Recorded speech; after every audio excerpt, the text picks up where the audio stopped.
Everyone hates Clarence Thomas now, but that wasn't necessarily the case back in 1991 when he was being confirmed. Anita Hill tried to warn y'all. A black woman tried to save us. But y'all just wouldn't listen. Y'all dragged her for filth. She was every whore in the book. She was trying to bring a black man down. Y'all wanted a black man, any black man, to replace the Thurgood Marshall. Mind you, wanting a black man to replace Thurgood Marshall wasn't the problem. As we should have, yes. That one should not have been it. Clarence Thomas has always been a self-hating coon. And he had not even a quarter of the experience Thurgood Marshall had had. He did not have the same beliefs, the same stance, the same confidence, the same pride.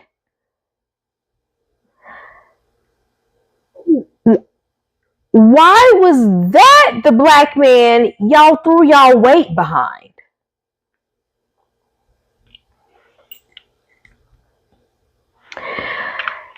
Anita Hill testified before Congress and told her story about how she was sexually harassed and assaulted by Clarence Thomas.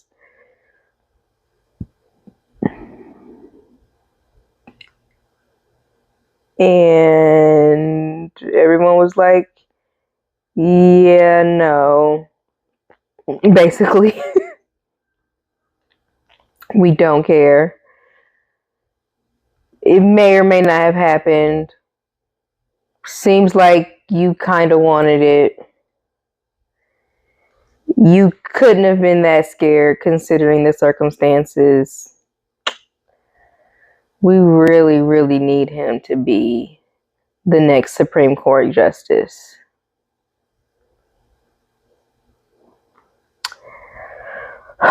When members of the black community at large were polled, unfortunately, during that time, the majority of the black community supported Clarence Thomas.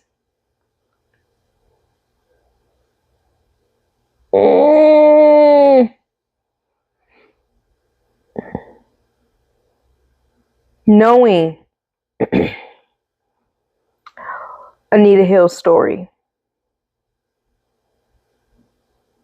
it did not move their support for Clarence Thomas. A black man needed to have that seat. That was of utmost importance, irregardless of what he believed in his stances.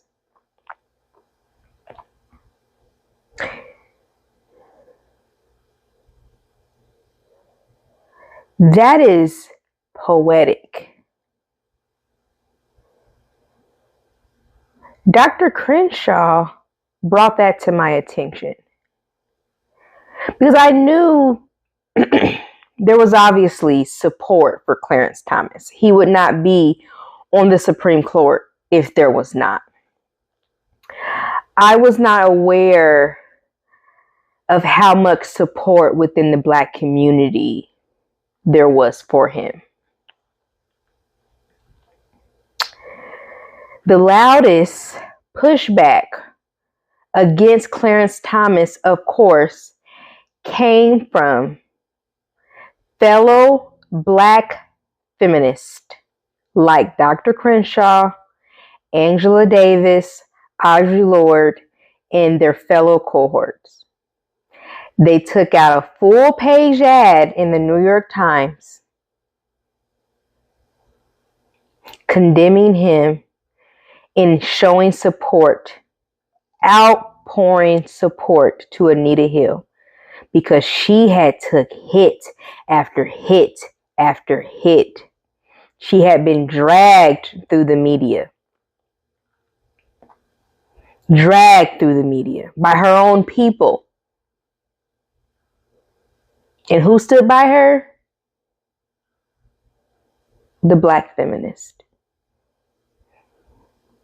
They had begged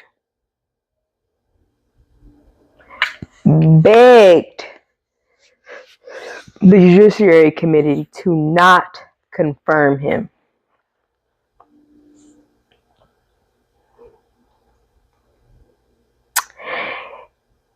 Where are we in 2026? 5-4 votes out the wazoo.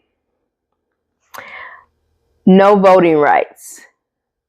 Women have no abortion rights, no bodily autonomy.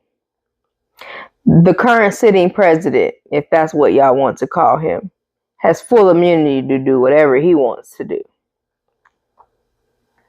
And a whole host of other judgments that have come down to 5-4 votes.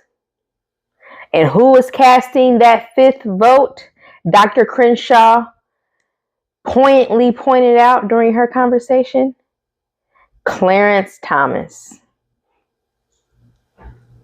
The Black man everybody's needed to sit in that seat. If that is not poetic, if that is not ironic, I don't know what is. The dismissal and disposal of Anita Hill brought us to where we are today. When you do not listen to Black women, this is what happens. And if you don't want to take a lesson out of that, that's perfectly fine. This country loves to repeat its mistakes. Clearly, loves to repeat its mistakes. This country wants to be brought to its knees so badly, and we're doing it. We're coming to our end.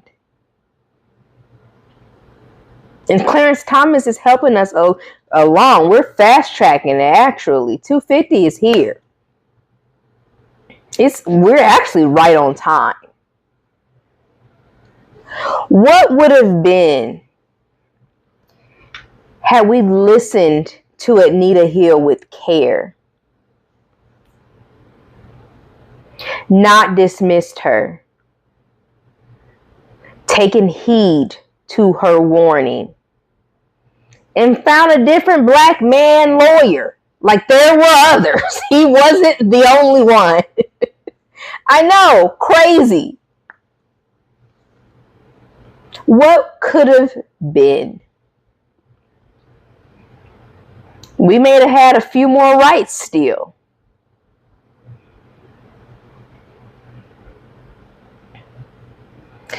But now we're paying the cost.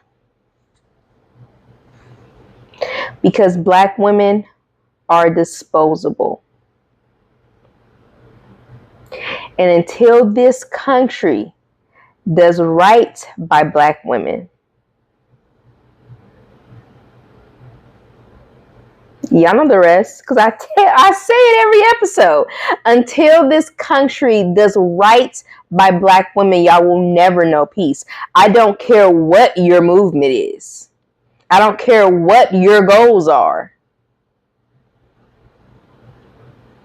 Clarence Thomas is your karma. Clarence Thomas is y'all's reckoning. Black community, Y'all wanted him so bad. You got him. Now you don't have no voting rights. Did you guys forget? It was only 30 years ago, give or take. Did you guys forget that quickly? That was y'all's guy. To hell with Anita Hill. To hell with Anita Hill, right?